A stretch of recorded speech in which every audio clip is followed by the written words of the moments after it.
To call this meeting to order of the MEI Commission. Good morning and welcome. The purpose of today's meeting is to say again. Okay. The purpose of today's meeting is to review and recommend for approval the financing of proposed economic development projects for the Commonwealth. These projects require MEI Commission to review under 30-309 of the Code of Virginia because they involve the relocation of an employer from one Virginia locality to another and an extension of the performance period for an existing project for a second time. But before we go into closed session to hear the details of the proposed incentive package, the election of a vice chair is in order. So the Commission's authorizing statute provides for the election of a vice chair. I'll now accept nominations for a vice chair at this time. Mr. Chair, I would go ahead. No, please, sir. The chair recognizes Terry Austin. I would move that we elect Senator Barker as the vice chairman of the MEI Commission. Do I have a second? Second. Second that. Okay, since we're, do I have any other nominations? Okay, since we're meeting virtually, there'll be a roll call. And I believe Josh Kaplan with Legislative Services will please call the roll. Thank you, Mr. Chairman. I'll call the roll. Delegate Austin. Yes. Delegate Bloxham. Yes. Delegate Knight. Yes. Delegate Marshall. Delegate Marshall. Yes. Delegate Torian. Yes. Delegate Stickles. Delegate Stickles. Delegate Ware. Aye. Senator Barker. Aye. Senator Locke. Yes. Senator Norman. Yes. Senator Ruff. Yes. Senator Sasslaw. Senator Sasslaw. All right, the ayes have it. Okay. Congratulations, Senator Barker, on that unanimous decision. Hope your election goes as well. It's probably the last time I get to vote for myself before the primary. So there you go.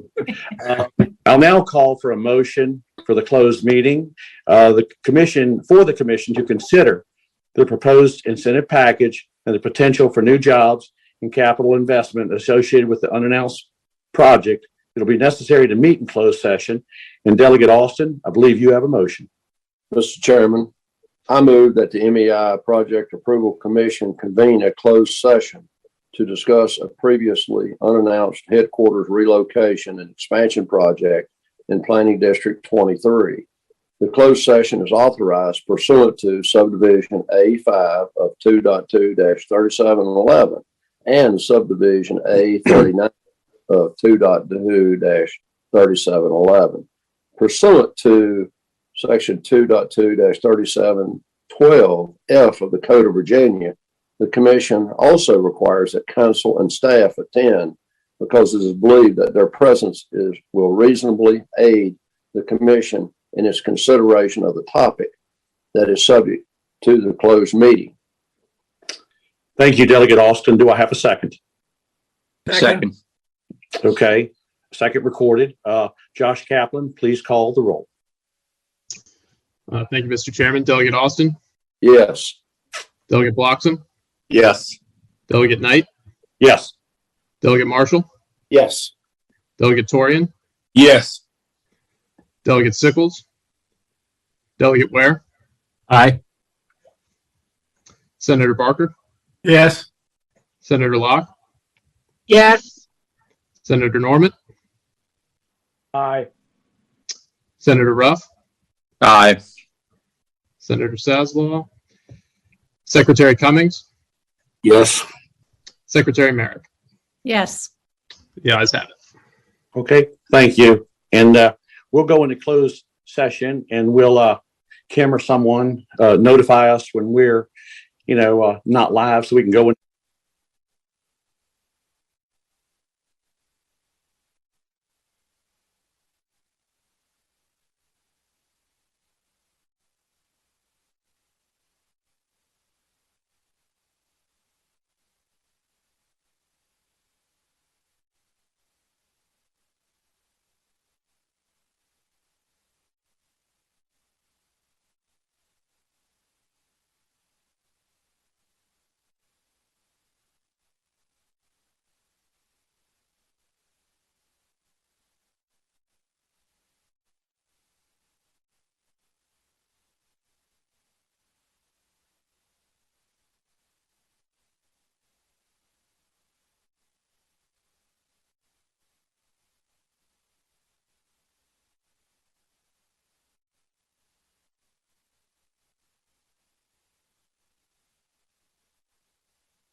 and let you know when we're back online.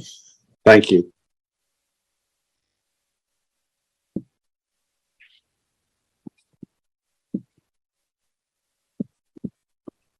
Kim, Senate IT has confirmed we're live. It may take the stream a moment to catch up, but we are live. Okay, so we can proceed, April? Yes, I believe there'll just be a delay in seeing it. Perfect. Thank you. I believe we can proceed. Okay. Now that we're back in open session, I'll ask Josh Kaplan to lead a roll call vote to certify that only matters lawfully exempted from open meeting requirements were discussed in closed session. Josh? Thank you, Mr. Chairman. Do you certify that to the best of your knowledge, only matters lawfully exempted from open meeting requirements and identified in the closed meeting motion were discussed in the closed session? Delegate Austin? Yes. Delegate Bloxham? Yes. Delegate Knight? Yes. Delegate Marshall? Yes. Delegate Torian? Yes. Yes. Senator Barker? Aye. Senator Locke? Yes. Senator Norman? Aye. Senator Ruff? Yes. Secretary Cummings? Yes. Secretary Merrick? Yes. All right, we are so certified. Thank you. Now I ask Delegate Austin for a motion related to the incentive package reviewed by the MEI Commission in closed session. Mr. Chairman, I move that the MEI Project Approval Commission recommended approval by the General Assembly of the incentive package from the Commonwealth of Virginia as described to the Commission this day by the Virginia Economic Development Partnership Authority, and per the Commission's discussion in closed session. This recommendation includes a proposed incentive package applying to the headquarter relocation and expansion project in Planning District 23. Thank you, Delegate Austin. Do I have a second? Second. Second. Okay, second noted. Josh, would you please call the roll? Delegate Austin? Yes. Delegate Bloxham? Yes. Delegate Knight? Yes. Delegate Marshall? Yes. Delegate Torian? Yes. Delegate Ware? Aye. Senator Barker? Aye. Senator Locke? Yes. Senator Norman? Yes. Senator Ruff? Aye. The ayes have it. Okay, thank you. And lastly, we have one request for a second extension to a project performance agreement that Jason Elkubi with VDEP will present. And Jason, if you will present the proposed extension. Yes, sir, Mr. Chairman. So just as a reminder, one of the features of the Code of Virginia is that for incentive performance agreements, if a company is unable to meet their targets by the date that's established in the performance agreement, there's a provision that says we can basically extend the dates to give them more time. The VEDP board has the authority to grant a first extension, an initial extension. Any extensions granted beyond that first extension is typically a 15-month extension. Any additional extensions beyond that have to be approved both by the VEDP board as well as MEI, and that is what we're bringing to you today. I'm going to pull up an overview of this. So this is an extension that is being requested for Eldor. Which is a supplier of automotive ignition coil systems, a supplier to the automotive industry in Botetourt County. They have already received a first extension. Just as a background for this, so this company received a $3.2 million COF grant back in 2016. You can see the targets for that performance agreement on the middle left side here: 350 new jobs at just under $40,000 per year average, capital investment a little bit north of $75 million. You can see where they are as of now. They've created about 250 or so new jobs well ahead of the target wage. Those 250 jobs are, nearly more than $15,000 ahead of where we expected them to be. Also, they have completed their capital investment commitment, but not yet at the 350 jobs. You can see, just going back to the top left here, originally announced back in 2016, the initial performance date was at the end of 2021. They received a first extension. So the performance date in place today is basically the end of this month, and what they're proposing is an additional 15 months to get them out to the middle of 2024 to give them more time to hit that 350 job target. You can see that summarized on the bottom left here. You've seen more of these than usual, and the reason for that is that the economic impacts of COVID-19 have made it more difficult for companies to both hire people in this tight labor market. Also, the supply chain disruptions have been problematic for many of the manufacturing companies in particular. Both of those issues have impacted Eldor. You should know that they have partnered with a third-party workforce consulting services provider to help them figure out how they can get to the goal of 350 new jobs. That third-party support is going to focus in particular on recommendations for how to improve their long-term stability, and in particular getting the employees they need. Botetourt County is supportive of this request for a second extension. You should also know that typically with a second extension request, there's a 5% administrative fee that we can impose as a matter of VDP policy. We typically waive that in cases of force majeure or other cases that are beyond the company's control, and we have proposed doing that in this case. So the 5% fee here is proposed to be waived given the circumstances that this company is in. Happy to answer any questions, Mr. Chairman. Do we have any questions or comments or discussion? Mr. Chairman. Delegate Austin. Mr. Chairman, I would say that I know this industry very well. They were growing and expanding, and the COVID-19 situation in the automobile industry setback has really impacted them. They have brought their second line of production on, and they're in the process of implementing the third.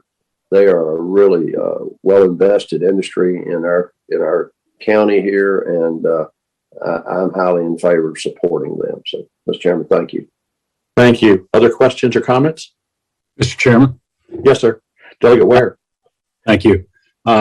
Looking at the target and the actual in terms of jobs, while there are fewer jobs that have been created, at least based on the numbers we've been given, the actual payroll bottom line exceeds what was looked for with 350 jobs at just about 38,000. We're actually above that according to what has been presented to us. Is there a provision, Jason, for recognizing that, or is it just it's simply a matter we've got these jobs promised and we stick to that as part of our procedure? Yeah, it's a great question, Delegate Ware. The answer is the way that this is structured in the code requires us to get the new jobs. So there's not a way to sort of give them credit, if you will, for exceeding the total payroll relative to those original targets. I mean, we're certainly pleased to see that, but we don't have the flexibility to do what you're suggesting. Thank you, Director, and thank you, Mr. Chairman. Any other questions? Jason, I've got a question on the extension. We're operating still on $2016, and we're going to be pushing it forward to 2023 or 2024. So we're actually getting inflation's acting in our favor on this. Is that correct? Yes, sir. I would say it is. I also think that just given the wage pressures in the economy, in addition to just normal inflation, I think you've seen this company be a little bit more aggressive, if you will, in terms of trying to put the wages in place to secure the employees they need for this operation. Thank you. Any other questions or discussion? Yes, Mr. Chair, this is Marshall. I have a question. Yes, sir. Delegate Marshall. Jason, I know that you said you're going to waive this, but in the future, it says it is recommended that the 5% administration fee be waived. Is that 5% on the original or 5% on the balance? Yeah, that's a great question. I believe it is 5% on the entire grant amount. Catherine, do you happen to know the answer? It is correct. Yeah, so it'd be 5% of the 3.2 million. Yeah, that might be next year's bill. It ought to be on the balance, in my opinion. Gotcha. We can take a look at that, and I think we could actually make that a change without a change in code. So we will note that, sir. Thank you. Very good. Thank you. Any other questions or comments? If not, Delegate Austin, I believe you have a motion for this extension request. I do, Mr. Chairman, and I gladly move that the MEI Project Approval Commission recommend approval by the General Assembly of the incentive package from the Commonwealth of Virginia, as described by the Commission this day by the Virginia Economic Development Partnership, and per the Commission's discussion in closed session. This recommendation includes proposed incentive package to apply. Wait a minute, Mr. Chairman. I'll back up here. I apologize. I've read the wrong approval here. I approved MEI Project Approval Commission approved extending the performance date by Eldor by 15 months, moving the extension performance date from March 31, 2023 to June 30, 2024, as described to the Commission this day by the Virginia Economic Development Partnership. Thank you, Mr. Chairman. Thank you. Do I have a second? Second. Okay, second's duly noted. Josh, will you please call the roll? Yes, Mr. Chairman. Delegate Austin? Aye. Delegate Bloxham? Yes. Delegate Knight? Yes. Delegate Marshall? Yes. Delegate Torian? Yes. Delegate Ware? Aye. Senator Barker? Aye. Senator Locke? Yes. Senator Norman? Yes. Senator Ruff? Aye. The ayes have it. Okay, thank you. That motion carries. Kim, are you aware of any other business to come before us today? No, Mr. Chairman. Okay, well, thank you, everybody, and the meeting will be adjourned. Thank you. Thank you. Thank you.